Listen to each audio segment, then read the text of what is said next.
right, good morning once again and welcome back. You're still watching TV47 Breakfast.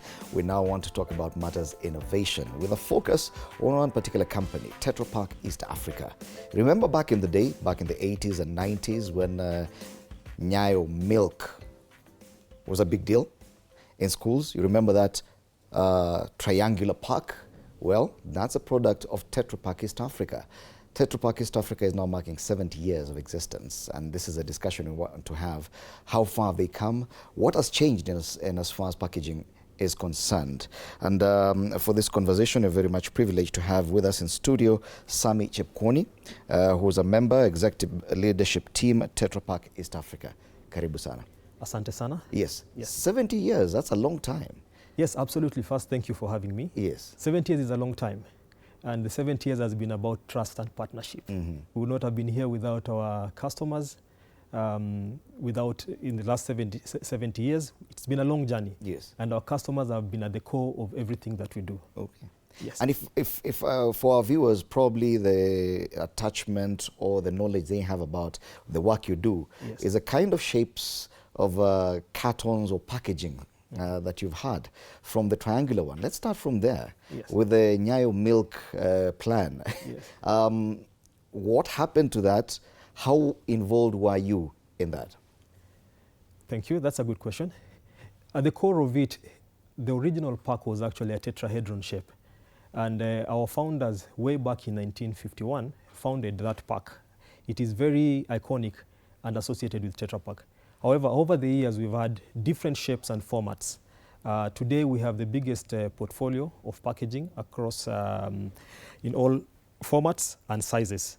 So it has evolved from the classic to the brick to the wedge and to the tetrahedron. So over the years, there's been quite some evolution. The first one you called it what? Tetra Classic. It was Tetra Classic, yes. The one that looks triangular on all different sides. Correct. What informed that idea? Because I know Tetra Pak East Africa is just a small pack of the larger Tetra Pak company. Yes. Actually, the Classic was very coincidental in manner of discovery. Because if you think about it, think of a sausage when you're cutting it, and the idea is that you're cutting from one corner to another. So automatically the founders, when they cut that, they discover that, oh, this was actually making a shape. And that automatically became a very iconic shape. And that is actually going back to the discovery of how it was discovered. Yes. And that was not just discovered in our region here. This is something that came from elsewhere? Yes, it was founded, company was founded in Sweden, a city called Lund in 1951.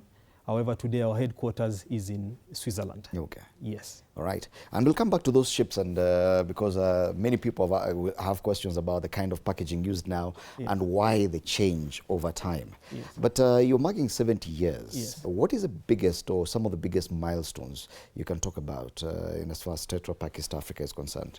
Yeah, I think the biggest milestone one was the Aseptic technology, way in the early 60s.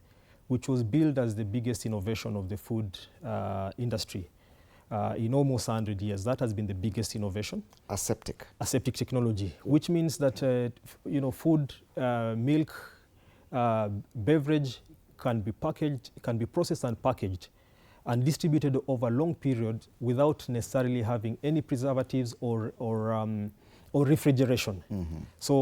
So Fred, if you think about it today now, you're able to access, a child in Nairobi can access the same milk that a child in Wajir can access. So therefore, we have worked to ensure that we have food access across the country and also touch the value chains across the geographies where we operate. And you say this technology allows you to do that without use of any preservative? Absolutely. Absolutely. This is something that you have come up with as Tetra Pak, or is it something that you discovered elsewhere? This was discovered by Tetra Pak. Yes. Okay, so you own the patents? At the time we owned it for a while, but then obviously after a while then it is opened up to everybody. Yes. Meaning that whatever is used as packaging material helps preserve this food, be it juices, other beverages and milk, for longer periods of time without necessarily using preservatives? Absolutely. So it's a combination of two things. One is actually on the processing, how the food or the milk is processed. It's a combination of heat treatment and time. Then after that, aseptically packaged in a Tetra Pak machine. And it's a result of this combination of processing, aseptic machine, and aseptic packaging, which is 6 layers, that actually gives it the extended shelf life for up to 1 year. 6 layers. In the packaging that we see, you want to say there are 6 layers. Yes. And that what we may refer to as a carton. Yes. Yes. Tell us more about that, the 6 layers. What do they provide? Now, the 6 layers, predominantly, we have 70%, which is paperboard. And this paperboard comes from trees, renewable trees. Then, of course, we have some polymers and aluminum to ensure that you don't have the light coming in. And, you know, the board gives it firmness, and you're able to distribute it over long distances. So today, a package can travel from here all the way to, you know, Uganda, Tanzania. So from the East African perspective, through our office, our factory in Nairobi, we're able to look after 13 markets in East Africa. A product can travel from here all the way to Somaliland, from here all the way to Tanzania, and so on and so forth. When you talk about 13 different markets, kindly just take us through that. How big and how far are you going into the continent? Now, from a global perspective, we're present in more than 160 countries in the world, from our head office in Switzerland. Now, from the East African perspective, we look after 13 markets, and this is the core East African markets: Kenya, Uganda, Tanzania. We look at Ethiopia, we look at Somalia, Eritrea, Rwanda, Burundi. In total, it's 13 markets. Okay. Yes. And the establishment or the kind of installation you have in Kenya, is it the main one in this hub? Yes, this is the main one in this hub. Yes. So you say that is just one milestone, but 70 years is a very long time. I'm sure there are others that you may want to talk about as well. Absolutely. We also have the Tetra Pak OS, which is the digital brain for running factories. Today, we plan to ensure that we cut food waste, we cut the cost of running operations at the factories. As you know, Fred, if you look at running a factory, we have water and energy, which are the biggest utility costs or cost drivers after raw milk in a factory. So through the Tetra Pak OS, you're able to bring in all the aspects from different parts of your production facility to ensure that you bring data, you incorporate AI so that you can monitor all those parameters. So instead of having 10 different dashboards, you're having only one dashboard that tells you what the factory is running. If you are targeting a certain cost, you know what parameters to touch. And you've built in a predictive failure rate so that you know well before you have milk in a silo or in the tank and the machine breaks down, you can already be able to predict that we're going to have a failure here and take action maybe during CIP or during planned maintenance. You talked about AI. Yes. How recent did you adopt AI in the work you do? AI, we've adopted it the last few years, yeah, and there's still a lot of work. As you know, AI is still emerging, and we're very much integrating in our operations going forward. All right. Yes. Let's go back to the issue of packaging. Yes. And the evolution of those packages. Yes. We have you say Tetra Pak Classic. Yes. The one that was used initially for maziwa ya nyayo. Yes. And then even then, that was the smallest pack, 200 milliliters or so. Yes. And then it changed to something else. Yes. Take us through the evolution of that kind of packaging. Fantastic. So when we started, the Tetra Classic initially was chilled. And as you know, chilled basically means that it needed to be distributed under refrigerated condition. So over time, as you know, this requires refrigerated trucks. And if you look at the infrastructure within the country, we do not have every single outlet having a fridge or every single truck being refrigerated. So therefore, the cost of managing this becomes quite something. However, that transitioned into the Tetra Pak Classic Aseptic with the discovery of the Aseptic technology, which means that now you don't need refrigerated trucks or refrigeration across the value chain. Now, after the Tetra Pak Classic, of course, we have the Tetra Fino Aseptic, which is the pillow pouch, which you have seen today. We have a lot of pouches in the market. The ones used to package milk now. Absolutely. So that has evolved into that, and it has become actually the main format for consumers, loved by consumers because of familiarity, and is able to be distributed across the country without the need for refrigeration. Yes. There was a tetrahedron. Which one is that? Is that the box, the brick shape? It's called Tetra Brick. The Tetra Brick. Yes. Yes. So when you package, and how do you work with manufacturers? Because you come up with the packaging. Yes. The product is being processed elsewhere. Yes. How does this work? Fantastic. So we work with manufacturers, essentially advising them on product formulation. You know, that means if they are to come up with a flavored milk, we work to them in terms of recipe formulation. As a result of that, we're able to advise them the kind of equipment that they need to have it in their factories. Once we've closed that conversation, then the next thing that goes is the format, because in today's world, it has to be consumer driven. It's all about the consumer.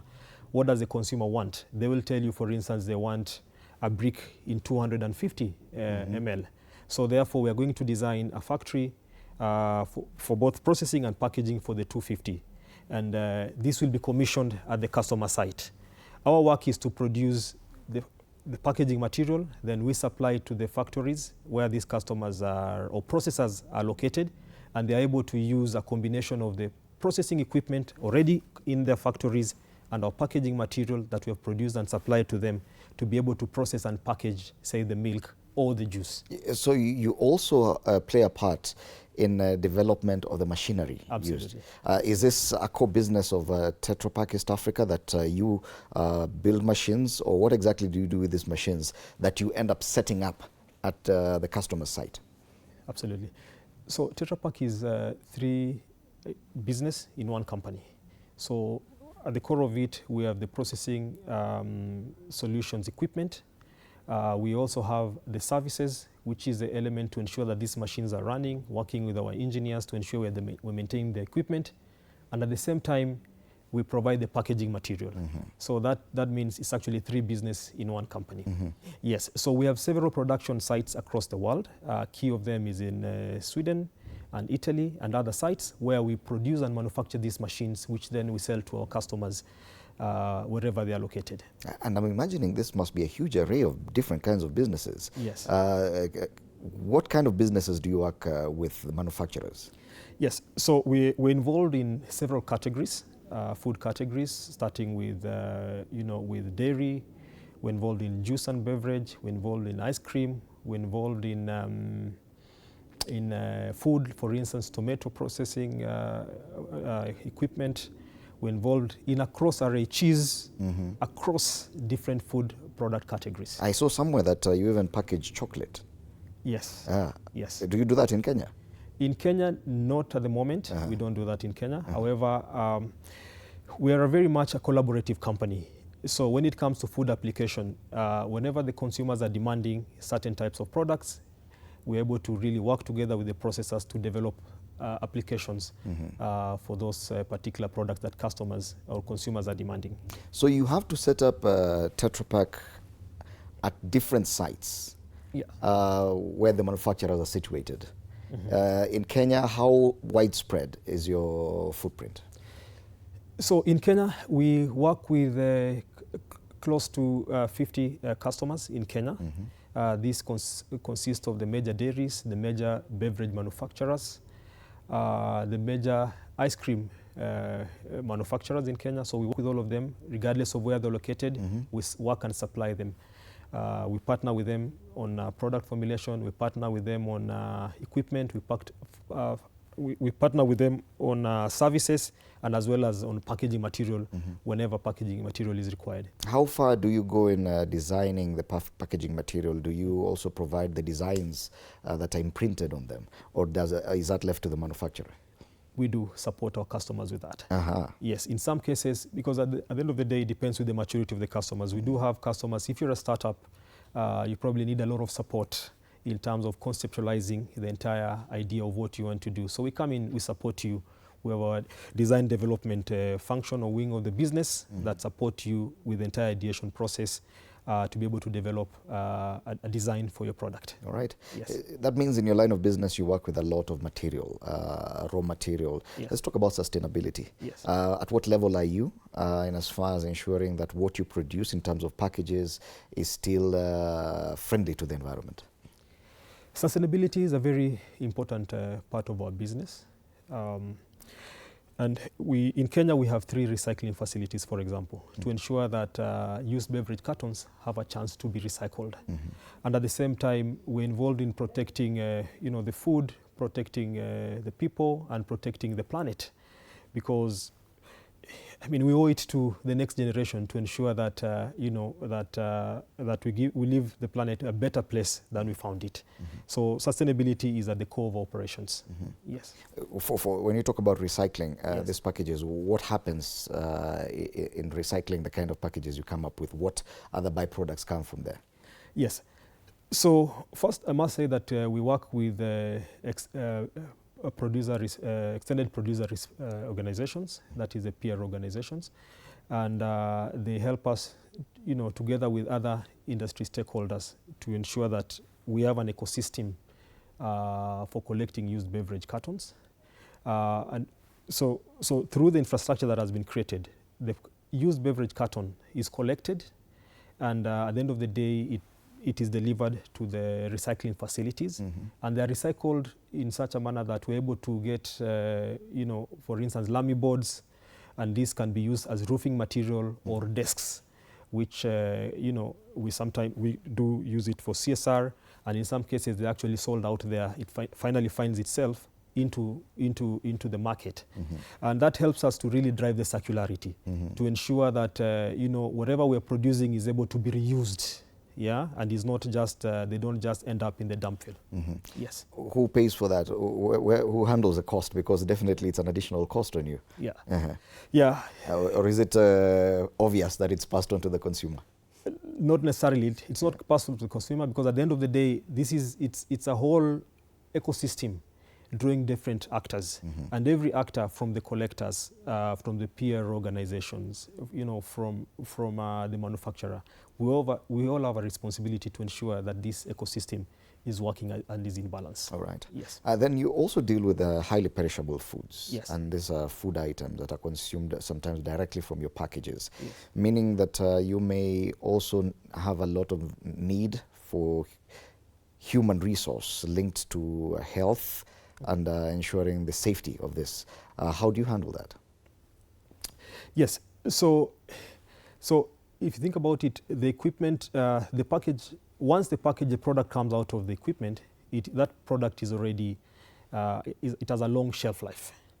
Now, with a long shelf life, that means that the shelf life can go up to 1 year. And with that, you should be able actually to drink straight from the... While still in the package? While still in the package. Even after being opened? After opening, you need to refrigerate and consume, say, within 3 days. But before it is packaged, the product can stay for as long as 6 months to 12 years. To 12 months. Before it is opened? Before it is opened. But we've seen some that where you have a cap. Yes. Instead of just cutting the packaging. Yes. Does a cap or that technology provide extra safety? Does it provide for a longer shelf life? Yeah, the cap is a function of the convenience, because consumers are evolving and they're shifting. And as a stakeholder in manufacturing, working with the beverage partners, we support our customers to ensure that we're able to avail that convenience that the consumers are demanding. So today, for instance, for on-the-go consumption, consumers are demanding that they need a package that they can be able to open. So in response to that, we developed this package, the packages that have closures, such that a consumer can be able to drink on the go, and if the product is not finished, they can close. So that has been a development in response to the emerging consumer need. Does it provide for extra safety or a longer shelf life? No, it doesn't provide actually, not necessarily. It's mainly a function of convenience. It gives them convenience. They can open and close, open and drink, and close when they're done. All right. Yes. Let's go back to Maziwa ya Nyayo. Yes. And it was a very interesting time. I was in primary school. We used to enjoy it. Now I can see we've gotten to a point where there's a lot of food, school feeding programs. Yes. Are you in any way involved in this? And if at all, what are you doing? Yes. So the Maziwa ya Nyayo period was really an instrumental period in the development of dairy in this country. Why? Because it provided an avenue for farmers at the time to be able to run commercially viable dairy, because it provided an outlet for their milk to be sold, to be availed out there to children, to Kenyan children. And at the same time, if you look at the consumption today, Kenya has one of the highest per capita consumption in East Africa, and the main reason, actually the highest. And the main reason is because of the Maziwa ya Nyayo era, because we're able to avail milk to all the children in schools, and at the same time we're able to improve their nutritional status as well as the school enrollment. So that was very positive. So what we have seen is that over the last few years, county governments have taken up this, and today we have a number of school milk programs, about 7, managed by different counties. Tetra Pak is directly involved with this, with our processors, together with the counties, to avail the milk products to children.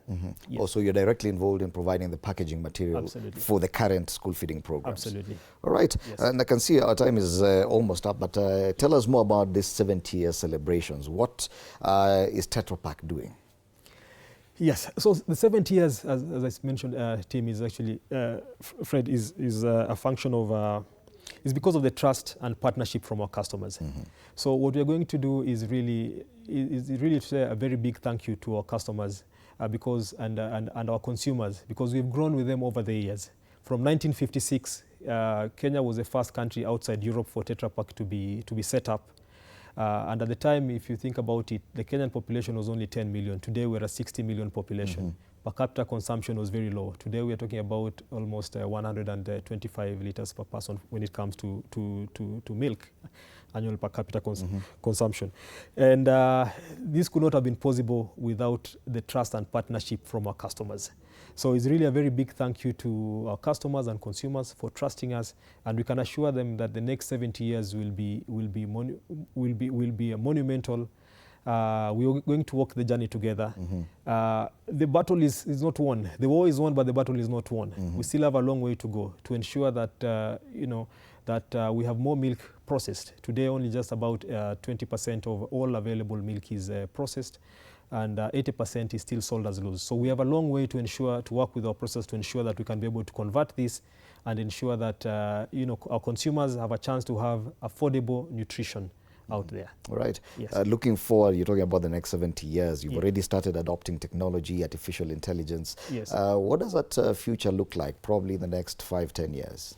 Yes, the future will be, AI will be central to what we do. There is no doubt about that. Renewable package will be central to the next 70 years.